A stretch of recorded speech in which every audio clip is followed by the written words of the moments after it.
Hi everyone, how's it going? Welcome to the channel, and I am here for an album review. And for this review, I'm going to be reviewing an album from the band Queensryche. And this is not a newer release, this is a throwback review, of course. If you like these album reviews, feel free to let me know in the comments. Now, Queensryche is one of my favorite progressive metal bands, and I think that they're one of the best in their genre. So for this review, we're going to be reviewing Q2K by Queensryche. And as you can tell by the title, this is kind of like a rant, and not really a full-on rant. Like, I don't want to rant too much on it. And the reason for that is because I don't think that this album is worth ranting on to no end, to the point where, it's just an unforgivable album and there's just nothing redeeming about the album or whatever.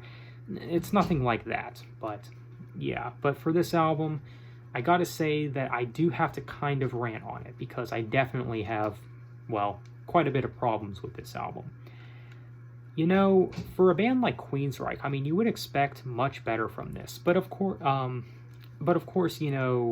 whatever happened to Queensryche in the 90s, this is a late 90s album, and I feel like ever since Here in the Now Frontier, you can kind of tell that Queensryche is heading in a direction that wasn't very good, I guess. They wouldn't become the same band that they were, at least for a little while. Probably not until Jeff Tate leaves the band, of course, which he was part of the problem with Queensryche for a little while, especially in the 2000s. I mean, Jeff Tate was definitely dragging the band down. I mean, if it wasn't for Todd Latour, Queensryche would be one of those bands that I don't think would be very good anymore, I would probably have this attitude that, the last good thing from Queensryche was in the 90s or something. But, I can't say that I, hate this album. Now, is this album, Q2K, a bad album?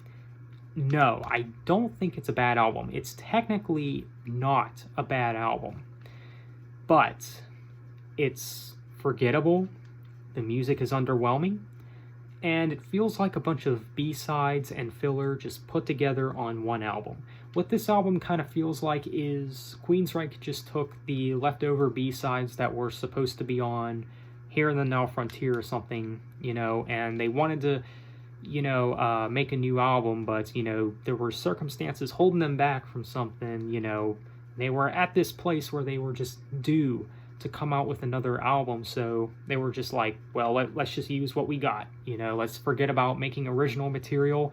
Let's just throw what we got, those B-sides, onto this album and call it Q2K.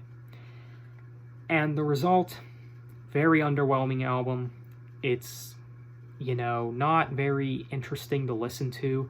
Now, I can't say that the music on this album is terrible, but again, it just feels like a B-side album. I mean, this album would be good for a Rarities B-sides album or something, but this is counted as a studio album from Queensryche, so that's something that really drags this album down. I mean, just with the label alone, it's something that really drags the album down.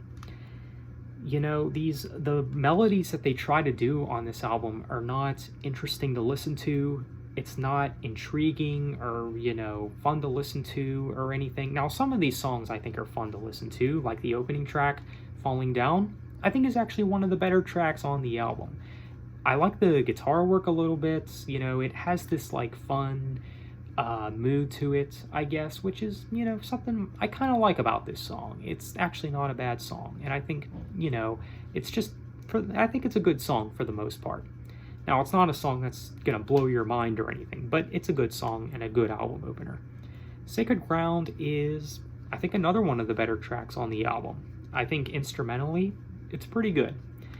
And When the Rain Comes is a song that I think is listenable. It's not, amazing or anything, but it's listenable, I guess. And then you got songs like Breakdown, which is okay, it's a decent track. The Right Side of My Mind, the closing track, is actually maybe one of my favorites. I think musically this one is kind of interesting and somewhat, you know, intriguing in a way, especially when it comes to the instrumentation. And then you got songs like Liquid Sky, which I think is just okay. Again, this album, it's not bad, but the songs are just kind of forgettable, you know? Again, it just feels like a bunch of filler and B-sides. But then you got songs like What Kind of Man, which is just... it's gotta be one of the worst songs on the album, if not the worst song on the album. This song, it feels like a mess. Let's just say that. I mean, with everything between Jeff Tate's vocals and the sloppy sounds that this song has, it's just not very good. But yeah, I also think that this album kind of overstays its welcome. Now, it's not an album that's that long, but for an album like Q2K, I felt like they could have, you know, I guess taken some songs out, you know, and just make it like an 8-track album or something. Maybe just leave the good songs on the album or something.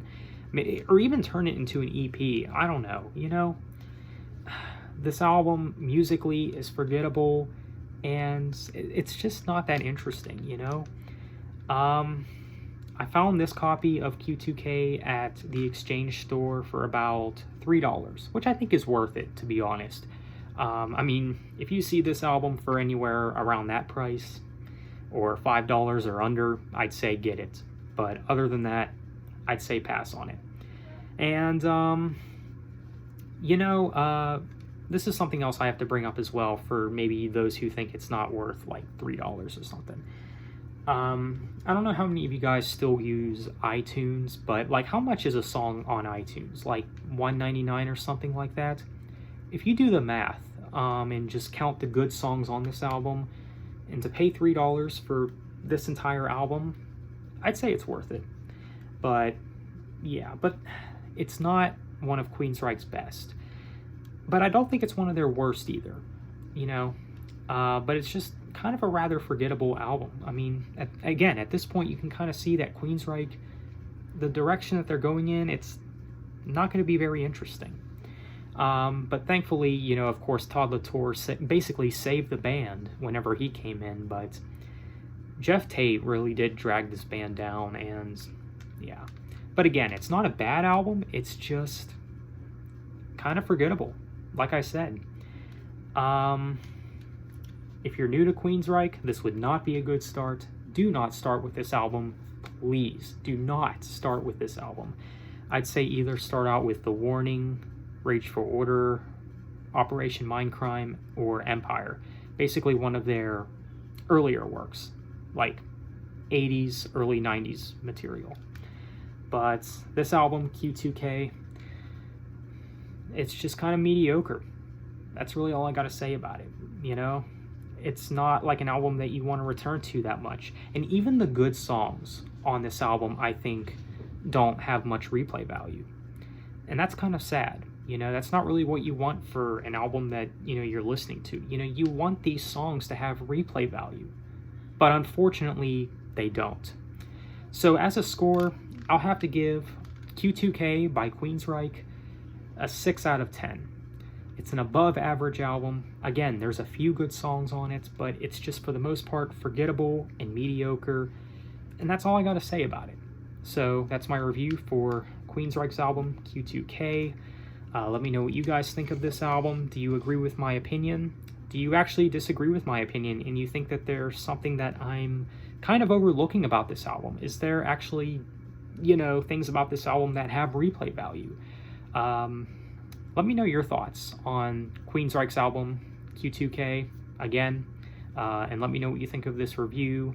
So let me know your thoughts overall. So thank you for watching. Have a nice day and take care.